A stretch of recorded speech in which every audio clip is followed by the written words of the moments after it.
itago niyo na lang ako sa pangalang Jenaline. 22 years old na ako. Isang call center agent at nakatira sa Laguna.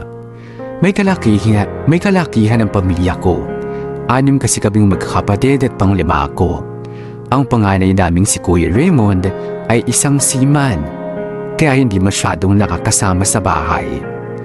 Habang ang tatay naman namin ay maagang namatay dahil sa isang aksidente. 6 kami sa bahay, kasama ang nanay Pearly namin na binuhay kami sa pag-buy and sell ng mga sasakyan. Ang pangalawa sa aming magkakapatid ay si Kuya Archie, isang sales representative at siyang tumatayong panganay dahil wala si Kuya Raymond. Ang pangatlo na si Kuya Jello naman ay isang factory worker na may pagkababaero at palabiro. Ang sinundan kong si Ate Ginelle ay isang teacher na talagang madaldal kumpara sa akin.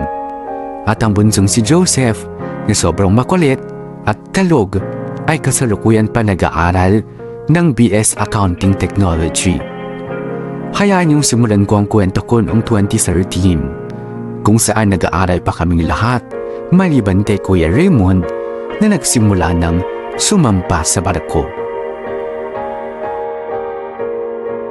Jenaline, tapos na ako maligo. Ikaw na. Bilisan mo kumain dyan, ha? Sige, Ate Janelle. Uy, saglit ako muna. Hindi pa naman siya tapos kumain eh.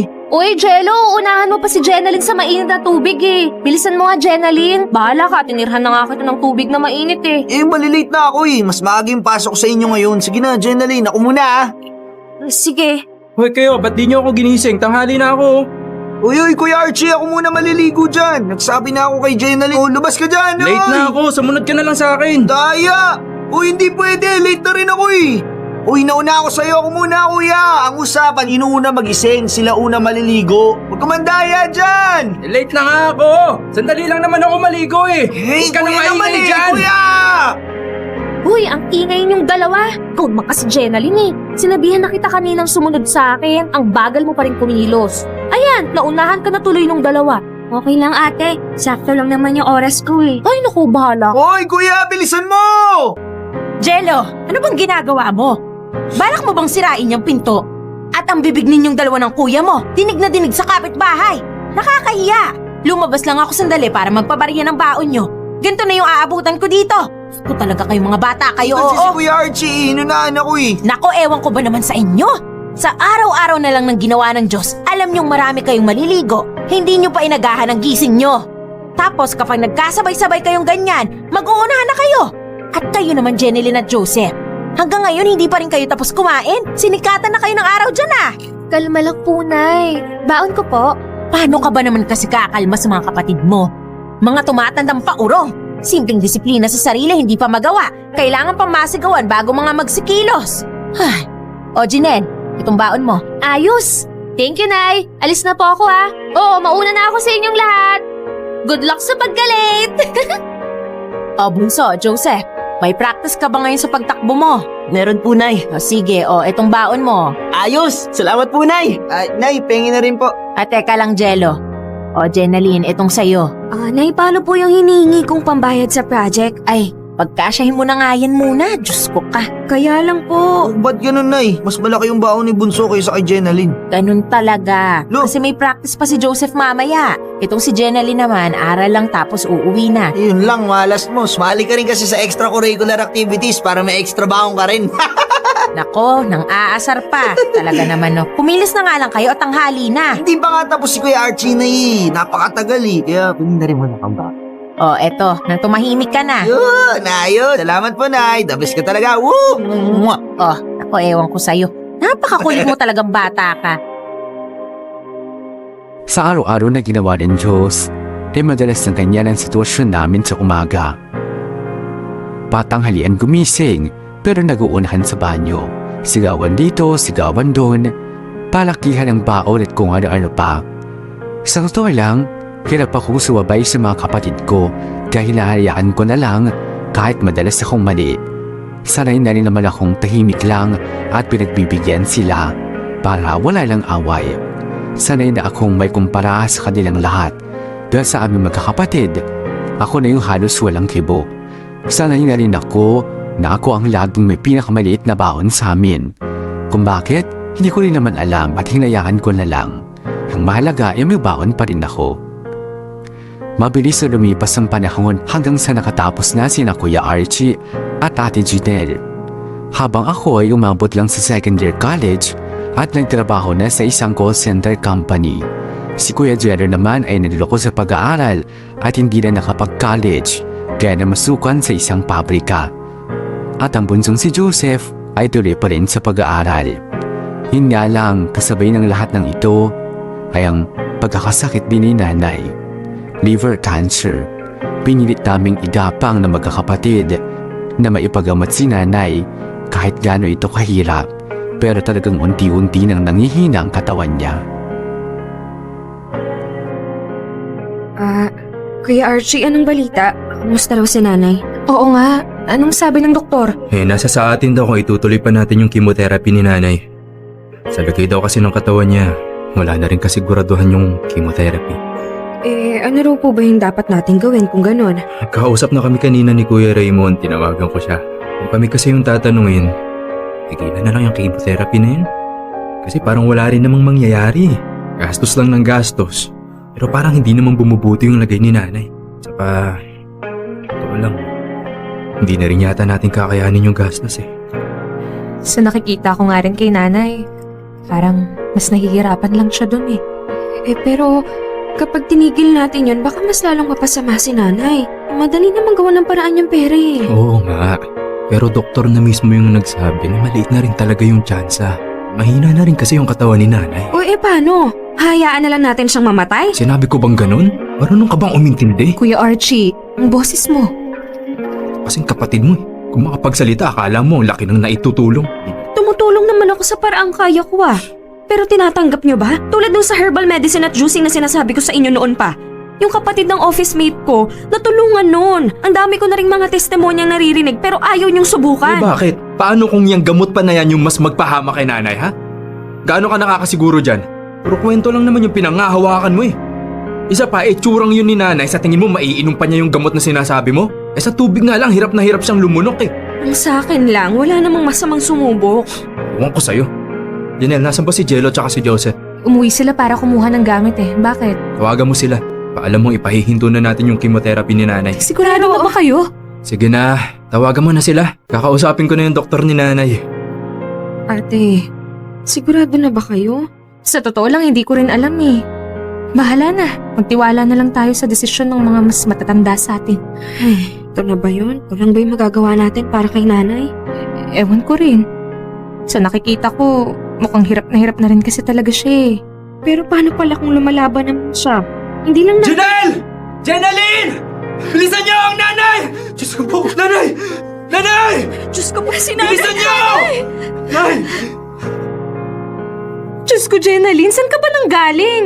Kanina ka pa namin hinahanap. May pinuntahan lang ako sandali. Nakapag-usap-usap na kami tungkol sa nangyari kay nanay habang wala ka. Kaming tatlo na muna nila Kuya Raymond at Janelle ang sasagot sa bural at libing. Hindi pa sigurado kung makakauwi si Kuya. Pero ipapadala na lang daw niya yung pera kung sakaling hindi siya makauwi. Sila Jello na yung mag-aayos ng mga papel tapos bahala ka na kung gusto mo sumama o hindi. Gusto ko rin sanang tumulong sa mga gastos. May maibibigay ka ba? Kuya, May naitabi akong konti. Ibibigay ko na lang kay Ate Janelle. Bahala ka. Nga pala, nakapag-usap na rin kami ni Kuya kung ano yung magiging sistema natin dito sa bahay pagkatapos na nangyari kay nanay. Anong sinabi niya?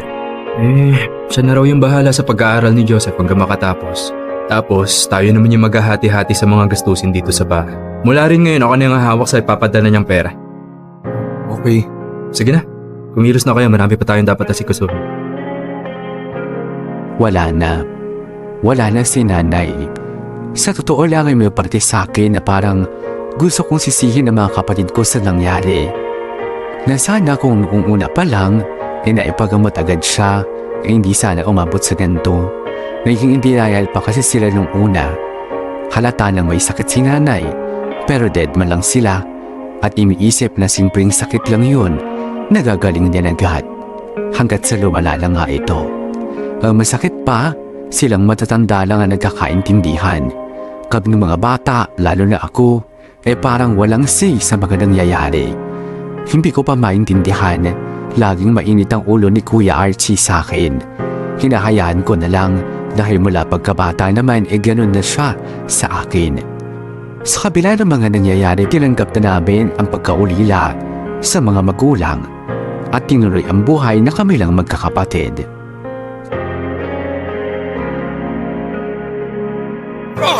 Ang kapal ng mukha mong hayop ka! Wala ka kasing inatupag kundi puro babae at sugal! Ano yun? Sino bang kaaway ni Kuya Archie? Nauubos ng pasensya ko sa'yo, ha? Vincent! Diyos ko po! Kuya Jello, Kuya Archie, ano ba yan? Tama na, Kuya Archie! Huwag kang makialam dito! Makialam hanggang sa ano? Hanggang sa mapatay mo na sa bugbog si Kuya Jello? Kuya Jello, kumapit ka sa akin! Huwag ka sabing makialam eh! Hindi pa kami tapos mag-usap ng kumag na yan! Ano ba kuya? Tama na sabi! Nalamog na yung tao sa kabubugbog mo! Wala akong pakialam! Bagay lang sa kanya yan dahil wala siyang kwenta. Palamunin lang yan dito eh! Kakarampot na nga yung sweldo, hindi pa mapakinabangan kasi inubos lahat sa babae niya. Kahit kailan hindi pa kita nakita nagambag sa gastos dito sa bahay. Tapos ngayon mangungutang ka sa akin para ipambayad sa ibang mong utang? Kapal ng mukha mo! Ano ba? Sinabing tama na! Ano na naman bang ingay yan, ha? Itong kumag na to eh! Nahuli kong magnanakaw ng pera sa wallet ko! Hindi ko lang pinautang, nanakawan-nakaw, walang hiya! At ito na ang pakialamera mong kapatid umeepal sa pagdidisiplina ko! Dahil sobra ka na! Pagdidisiplina pa ba yung tawag sa ginagawa mo, ha? Binubugbog mo na yung tao! Para matauhan siya sa pagsasayang ng pera! At sa tingin mo, bugbog yung solusyon? Kuya, may sariling isip na yan! Alam na niya sa sarili niya yung tama't mali! Bakit kailangan mo pang pakialaman? Jenaline, huwag ka nang sumagot. Tama naman si Kuya O ano to? Kakampihan mo si Kuya? Kuya Archie, sabihin na nating tama yung pinaglalaban mo. Pero tama ba rin ba itong ginagawa mo, ha? Sobra ka na eh! Porque ikaw yung pinakamatanda dito sa bahay, ikaw na lang lagi tama! Nagawa ko lang yung responsibilidad ko dito! Bakit kasama ba sa responsibilidad mo yung pagbuhatan kami ng kamay? Oo! Lalo na kapag sintigas ng bato yung mga ulo nyo! Lalo na kapag hindi kayo marunong makinig! Makinig? Teka, bakit ikaw ba marunong ka makinig? Kami bang mga mas bata sa'yo ni minsan pinakinggan mo? Puro ikaw nga itong nasusunod dito sa bahay eh. Kayo lang yung nagkakaintindihan ni Kuya Raymond. Basta may mapagkasunduan kayo kahit hindi okay sa amin, ipipilit nyo pa rin. Jenaline, pwede bang tama na? Kung ano man yung mga desisyong ginagawa nila para sa ikabubuti naman natin yun eh. Talaga, ate? Nung nakaraan lang pasimple kang nagrereklamo, di ba? Kasi ultimong eskwelahan na gusto mong pasukan, pinakikialaman nila. Tapos ngayon, ganyan yung sasabihin mo? Kung mga bata pa tayo, baka maiintindihan ko pa eh. Pero Diyos ko naman, may mga sariling isip na tayo. Magkaibang pangdidisiplina sa pangungontrol. Alam mo, naririndi na ako sa'yo eh, ha? Kung makapagsalita ka, akala mo kung sino kang magaling. Na hindi mo nga natapos yung pag-aaral mo eh. Kaya yan, sige, kampihan mo si Jello. Total, pareho naman kayo eh. Makapangaral ka dyan, kala mo ang laki ng naiaambag mo dito sa bahay? Bakit kasi hindi ka nalang manahimik? Bakit? Ganito na ba sistema sa bahay na to? Kung sinong may malaking ambag, siya lang ang may karapatan magsalita? Kuya, alam niyo kung gaano ako katahimik. Pero napupuno rin ako lalo na kapag nakikita ko yung mga ginagawa niyo. Yung ginagawa mo. Kung ituring mo tong bahay na to, parang opisina mo lang eh. Kung kausapin mo kami, para kaming mga tauhan mo na walang ibang pwedeng isagot sa'yo kundi oo. Sabihin na natin, sige, ikaw ang panganay dito. Pero hindi ibig sabihin nun, ikaw na yung tama, na ikaw na yung dapat laging zen. May karapatan pa rin kami magdesisyon sa sarili namin. Kung ayaw mo ng patakaran ko, edi umalis ka dito sa bahay na to. Alam mo kung hindi ko lang sana nire-respeto yung alaala ng mga magulang natin dito sa bahay na to, baka matagal ko nang ginawa yan eh. Pero pasensya na ha, pinanghahawakan ko pa rin yung bahay na to. Kasi ito lang naman yung naiwan sa atin nila nanay eh. Kaya sana, bago ka magbuhat ng kamay sa kahit na sino sa amin, o mang disiplina tulad ng sinasabi mo, isipin mo muna kung ganun din ba yung ginagawa nila nanay kung sakaling kasama pa natin sila dito. Kung iisipin na sarap magkaroon ng maraming kapatid, marami kang kasama sa tawanan, sa kulitan at sa kalukuhan. Marami kayong pwedeng maging kakampi kapag kailangan mo ng tulong at masasandalan. Yun nga lang, hindi laging masaya, lalo na kung kayo ang tipo ng magkakapatid na kanya-kanya at mas madalas pang magkaaway kaysa magkasundo. Tapos kapag nag-aaway, asahan mong may kampihan rin minsan. At sa mga ganitong tipo rin ng magkakapatid, madalas napapakinggan kung gaano kahirap maging panganay, kung gaano kahirap maging bunso, o gaano kahirap kapag ikaw yung gitna sa magkakapatid. Pero ako, gusto ko lang din malaman ng iba yung hirap ng kapatid na hindi alam kung saan ba ang pwesto niya. Yung parang alanganing bunso at alanganing gitna. Sa totoo lang, ito yung unang pagkakataon na sumagot ako kay Kuya Archie nang hindi nagpapatinad kahit pa pinagtutulungan na nila ako ni Ate Janelle. Gusto ko lang din kasi sanang ma-realize nila na hindi naman sa lahat ng oras, edad ang basihan para masabing tamang isang tao. Ganoon kasi yung nagiging pananaw ng karamihan na kapag matanda, siya na ang laging tama. Siya ang dapat sundin. Pero paano kapag mali na? Kaya kahit alam kong hindi tama na makipagsigawan ako ay ginawa ko pa rin.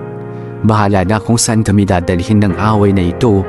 Ang mahalaga, kahit papano, nakapagsalita naman ako. Halos isang linggo rin kaming hindi nagkibuan ni Kuya Archie dahil sa nangyari. Sa ngayon, alam kong hindi pa rin kami ganon ka-okay dahil nagkausap lang naman kami kapag kailangan.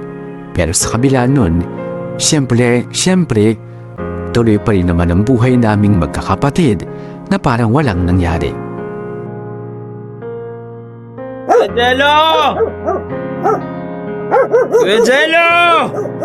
Lumabas ka dyan sa kwarto mo, kuya! Joseph, ano ba yan? Lasing na lasing ka! Kanina, pambayad sa tuition ang inagaw sa akin eh. Ngayon naman pati girlfriend ko, ha? Anong klaseng mga kapatid ba meron tayo, Ate Jenaline? Kuya Jello! Lumabas ka dyan! Napakawalang yamo talaga! Joseph, ano bang sinasabi mo? Lasing ka eh! Ano ba problema mo, Joseph? Gabi nangingay mo pa. Hayop ka! Nakuha mo ba talaga magtanong? Problema ko sa sobrang pagkababaero mo. Pati girlfriend ko hindi mo pinalampas. Hayop ka! Hayop ka! Uy, ano ba? Joseph! Sana bago mo inagaw yung girlfriend ko, inisip mo muna ako. Magkapatid tayo, kuya! Ano to? Ang ginawa mo, walang hiya ka! Akala mo siguro hindi ko malalaman, no? Ha? Hayop ka! Teka, siya yung unang lumapit sa akin eh. Yung girlfriend mo yung malandi. Siya nga ang nauna, pinatas mo naman! Malandi ka rin eh! Hayop pa talaga! Pareho kayong malandi! Tandaan mo itong ginawa mo sa akin, kuya. Hindi kita mapapatawad. Tandaan mo, napakahayop mo!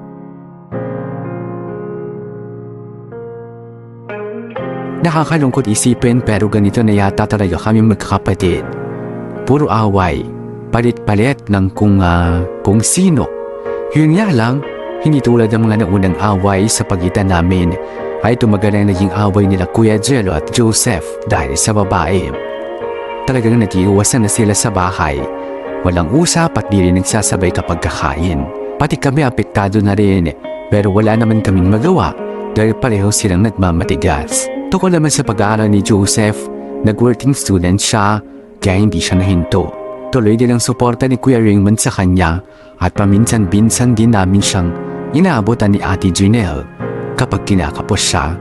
Hanggang sa lumipas lang ang mga araw at panibagong issue na naman ang dumating. O, nandyan na pala kayo. Janeline. Tara na, kakain na. Bakit kayo lang ni Kuya Jello? Si Joseph nasan? Umalis eh. Saka, sa tingin nyo ba sasabay kumain yun? Baka mag-away lang sila nito si Jello. Bakit tinanghali kayo? Akala ko ba magsisimba kayo? Dumaan pa kasi kami sa sementeryo. May sasabihin nga pala kami, Kuya. Ano yun? Yung katabing puntod nila nanay, may mausoleo na rin. Kuya, hindi naman sa pag-aano. Pero yung puntod na lang nila nanay yung natirang wala man lang kahit bubong dun sa pwesto na yon. Hindi rin maayos yung pintura. Pati yung pinapaayos nating lapida. Hanggang ngayon wala pa. Kaya nga eh. Kawawa naman yung puntod nila nanay. Parang saling linggit lang. Parang tumubo lang sa gilid. Baka mamaya patayuan ng iba yon. Agawin pwesto natin. Kuya, ang tagal na nun. Naunahan pa tayo na magpagawa nung katabi na bagong libing. Ano bang plano natin dun? Ambagan ng usapan, di ba? May nag-ambag na ba? Hindi rin naman kasi birong halaga yung magagastos dun. Lalo na kung maganda yung gagawin natin. Uhulog-hulugan ko na lang sa'yo yung parte ko. Mapapasimulan lang yun kung buo na yung pera. O paano gagawin ko? Hindi naman malaki yung kita ko kumpara sa inyo. At saka teka nga pala, naalala ko lang. May naitabi na tayong panimulang pera para doon, di ba? Yung pinagbentahan ng huling sasakyan na buy and sell ni nanay. Dapat doon na mapunta yun sa musileo nila eh. Dadagdagan na lang natin. Oo nga no. Nasaan na ba yun? Di ba ginamit ni Kuya Raymond nung isang sampa niya ng barko? Pinangayos niya ng mga papel niya. Oo? Parang hindi namin alam yan ah. Oo nga, wala kayong nababanggit na nagamit ang pera. Ang alam ko naman, ihulog daw sa bangko. Hindi ba nasabi sa inyo? Sus, kayo lang naman kasi ni Kuya Raymond ang lagi magkausap eh. Malay ba namin kung nasan pati yung mga pera na iwan nila nanay? Anong ibig mo sabihin? Bakit? Totoo naman ah. Pagdating sa mga usaping pera, kayo lagi ni Kuya Raymond na nagkakaintindihan. Teka, hindi pa ba napapalitan yung pera? Tara, maipaayos na yung puntod nila nanay. Hindi ko alam, okay? Tatanungin ko pa si Kuya tungkol dyan. Huwag akong pinag-iinitan nyo. Sana kasi sinasali nyo rin kami sa usapan para alam din namin. Hindi yung ganyan. Tagal-tagal na nung puntod nila nanay. Kung hindi pa naungkat, hindi maaalalang nagamit yung pera. Linggo-linggo at umagang-umaga, Jello ah. Huwag mo akong simulan. Kilala mo ako pag nagalit ako. Tatanungin ko muna si Kuya Raymond. Babalitaan ko kayo. Nga pala, mamayang gabi may pag-uusapan tayo. Siguraduhin nyo nandito kayo ng 8:00. Pupuntahan lang ako. Anong meron, Kuya Archie? Anong pag-uusapan? Oo nga, Himala, pinatawag mo kaming lahat. Jello, wag na sumagot ng kung ano-ano. Tungkol dito sa bahay. Kailangan na natin tong ibenta kasi hindi nakakayaning hulugan yung natitirang 8 taon. Teka, bakit? Alam ba to ni Kuya Raymond? Sigurado, silang dalawa pa ba? Jello, Siya mismo yung nagsabi sa akin, hindi na daw kaya. Pero bakit nga? Kahit papaano tinutulungan naman natin siya. Yung nakilala niya sa barko nung nakaraang taon na buntis niya. Balak na nila magsama. Sinabi niya sa akin na magpo-focus na siya sa bubuuin niyang pamilya. Hindi na raw niya tayo kayang suportahan. pero hindi naman ganun kadali yun eh. Paano tayo, tong bahay? Hindi naman pwedeng ibenta na lang to ng basta-basta. Kung hindi na kaya ni Kuya Raymond, edi tayo na lang yung magtulungan sa hulog. Baka nakakalimutan mo, Jenaline. Si Kuya Raymond ang may pinakamaayos na kita sa ating lahat. At 8 taon pa yung kailangan nating bunuin para lang sa bahay na to. Baka sa umpisa lang natin kayanin. Pero kapag tumagal, sumuko rin tayo. Mabuti na habang maaga pa bitawan na natin. Pero kuya, Isa pa, nagkakaedad na naman tayong lahat. Dito sa bahay nyo ba nakikitang tatanda yung mga sarili nyo? Pasensya na ha, pero ako kasi hindi eh. Nagpaplano na rin kami magpakasal ng girlfriend ko kaya aalis din naman ako sa bahay na to. Kaya para sampa kung maghulog pa ako dito. Kayo na lang kung gusto nyo. Tama si Kuya. Lahat naman siguro tayo pangarap din nating magkaroon ng sariling pamilya bukod sa pamilyang to. Sa akin ayos lang kung ibebenta na to. ate, Sa bagay, ayoko na rin naman sa bahay na to eh. Lalo na puro away at sigaw lang naman ang napapala ako sa inyo. Ako rin. Pahig na ako na benta to. O ayun naman pala eh. teka nga. Sigurado ba kayo sa mga sinasabi nyo? Baka nakakalimutan nyo na itong bahay na tong pinaghirapang ipundar nila nanay at tatay para sa atin. Ilang taon nilang pinagdusahan hulugan ng mga unang taon nito tapos ngayon gusto nyong ibenta na ganun-ganun na lang? Jenaline, nagiging totoo lang kami dito. Nagiging praktikal. Isa pa, wala namang kaso kung gusto mong maiwan dito eh. Pero alalahanin mo rin yung halagang kailangan mo pang hulugan. Wala namang problema sa akin yung pera kung meron lang. Pero alam nyo naman na maliit lang yung kinikita ko eh. Kung marami lang akong pera, walang problema kahit ako na yung tumapos ng hulugin dito eh. Ayun na nga yung punto dito. Hindi na rin namin kaya maghulog kasi may ibang bagay din kaming kailangan i-prioritize. So paano? Ganun-ganun na lang. Sa tingin nyo ba kung nabubuhay sila nanay, matutuwa sila dito sa pinaplano nyong gawin? Na yung pinaghirapan nilang bahay, ibebenta lang ng basta? Isa pa anong mangyayari sa atin kapag nabenta to? Wala na, kalimutan na rin. Wala na nga tayong mga magulang na uuwian. Kung kaisa-isang bagay pang naiwan nila itong bahay, gugustuhin nyo ring mawala? Ang drama mo naman masyado eh. Pwede naman magkita-kita sa bahay ng isa't isa. Di ako nagdadrama. Gusto ko lang ilaban tong bahay nila nanay. Pasensya na, Jenaline ah. Gustuhin mang kitang intindihin, wala na rin akong magagawa. Kung kaya mong gawa ng paraan yung perang panghulog dito, wala namang problema kahit sa'yo mapunta. Pero ako, may plano ako at pangarap din ako para sa sarili ko. Kilala ko ang mga kapatid ko. Alam kong kapag nagdesisyon sila sa isang bagay, talagang gagawin nila. Pero kahit na ganoon na hindi ako sumuko, hindi ko isusuko ang bahay na iniwan sa amin ng mga magulang namin kahit parang sarado na ang mga isip nila. Hindi ako tumigil sa pakiusap sa kanila. Hanggang sa lumipas nga ang halos 3 buwan. Joseph, paabot naman yung isa ko pang bag. Hindi pala kaya isang hakutan lang yung mga gamit ko eh. Babalikan ko na lang bukas yung iba. Joseph, teka lang. Ikaw, hindi ka pa maghahakot ngayon? Bukas na ako, kuya. Sigurado na ba talaga kayo dyan sa mga ginagawa niyo? Hindi pa naman tayo pumapayag sa offer ng mga nag-aalok sa atin ha. Kaya pwede pa nating i-atras yung benta. Jenaline, hindi ka pa napapagod na tanungin kami ng ganyan paulit-ulit? Hindi. Hanggat hindi nagbabago yung isip niyong lahat. Jenaline, sorry. Naiintindihan naman kita. Pero intindihin mo rin sana kami sa desisyon namin. Kung ikaw, hindi ka pa sigurado sa mga plano mo sa buhay mo, kami nakapag-isip na. Hindi naman to tungkol sa mga plano sa buhay, ate. Hindi ba pwedeng magawa niyo yung mga plano niyo sa buhay pero sa atin pa rin tong bahay? Alam mo, Jenaline, kung mayaman lang tayo, kayang-kayang gawin yan. Pero kaya naman kasing gawa ng paraan eh. Kailangan lang natin pagtulong-tulungan yung mga natitirang taon. Kung sinlaki ng kita ni Kuya Raymond yung kita natin, pwede pa. Hindi nyo man lang ba naisip mahigit 5 taon iginhapang nila nanay na mabayaran tong bahay? Tapos mapupunta lang lahat sa wala? Jenaline, tama na, pwede ba? Masasayang lang yung laway at mga salita mo eh. Alam mo naman na buo na yung desisyon namin lahat na umalis dito, di ba? Para tayong walang utang na loob sa gagawin natin na to eh. Oo, teka. Paano mo naman nasama yung utang na loob dito? Hindi naman porket ibebenta to, makakalimot na rin tayo sa mga magulang natin. Kaya nga, Jenaline, wag mo kaming pagmukhaing masamang anak dahil lang pinili naming umalis sa bahay na to. Sana tinanggap mo na noon pa lang na sa ganito rin tayo mauuwi lahat dahil magkakaroon din tayo ng ibang pamilya. Pasensya na. Sige, bahala kayo kung yan talaga yung desisyon nyo. Sana lang, ilang taon man yung lumipas pagkatapos nating umalis lahat dito. Papanindigan niyo yung mga sinasabi nyo ngayon na hindi kayo makakalimot, hindi lang sa mga magulang natin kundi maging sa ating mismong magkakapatid.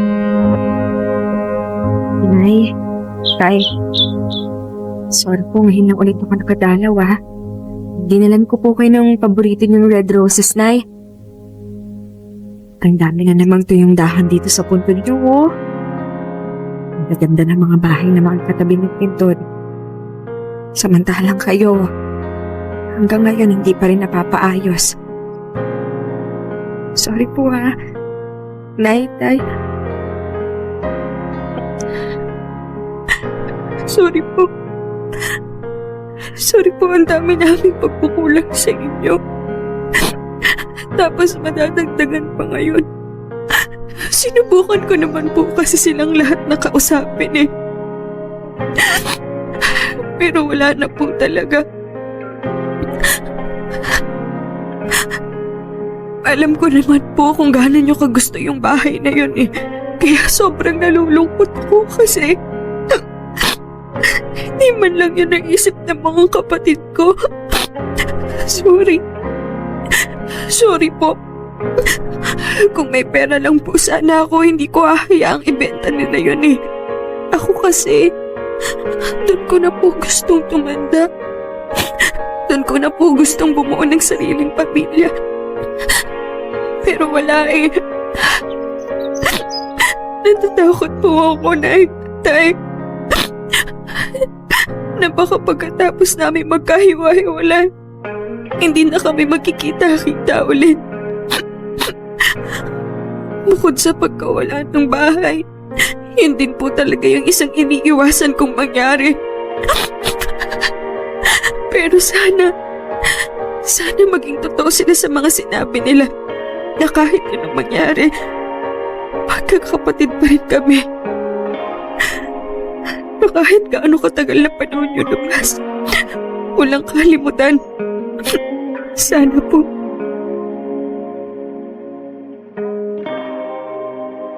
Wala na ako nagawa. Sa huli na ibenta pa rin ang bahay at nagkahiwa-hiwalay na kami magkakapatid. So ngayon ay meron na kami mga sari-sariling pamilya. At tulad ng kinakatakot ko lang noon, hindi na nga kami halos nagkikita-kita. Minsan mula nang umalis kami sa bahay ay hindi na kami nakumpleto.